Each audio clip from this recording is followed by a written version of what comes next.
Таны өдөр бүр ашигладаг ChatGPT жил бүр хийлэгдэг томоогийн вакцин, хамгийн сүүлийн ухаалаг удас, заглагаа машин гээд томоохон инновацууд яг хаанаас эхэлдэг гэж та бодож байна? Doesn't work at all. You gotta help me. You were the only one who knows how your time machine works. Толмод гялалцсан авраг офисын барилгад биш, харин чимээгүйхэн туршилт давтагдаж, кофе өнөртөж, шүн бүр гэрлэн унтардгүй их сургуулийн лабораториудаас эхэлдэг. Өнөөдөр Amazon, Google, Microsoft, Apple зэрэг авраг корпорациуд ашиг олохын төлөө гэхээс урьдчилж, ирээдүйдээ хөрөнгө оруулахын тулд шинжлэх ухаанд асар их мөнгө зарцуулдаг болсон. Тэд жил бүр дунджаар 10-аас 30 тэрбум $ыг зөвхөн судалгаа хөгжилд зориулдаг. Тэд эрдэмтэн судлаачдыг хэд хэдэн арга замаар системтэй дэмждэг. Нэгдүгээрт захиалагч судалгаа. Компаниуд тодорхой асуудлыг шийдэхийн тулд их сургуулийн профессор судлаачдын багт шууд гэрээгээр санхүүжилт олгодог. Ялангуяа эмийн салбар энэ аргыг хамгийн өргөн ашигладаг.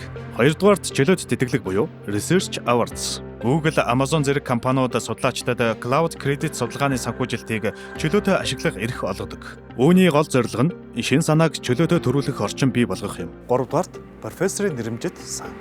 Томоохон компаниуд их сургуулиудад олон жилийн хугацаатаагаар профессорын орон тоог санхүүжүүлж, тухайн салбарт доктортой судалгаа хийх сурыг тавьдаг.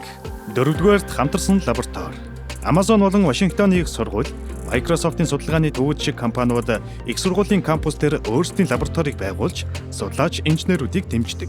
Бодит жишээ дурдвал Eli Lilly компани Purdue их сургуульд $250 сая үн бүхий хамтарсан судалгааны төв байгуулсан нь хувийн компаниас их сургуульд хийсэн хамгийн том хөрөнгө оруулалтын нэг болжээ.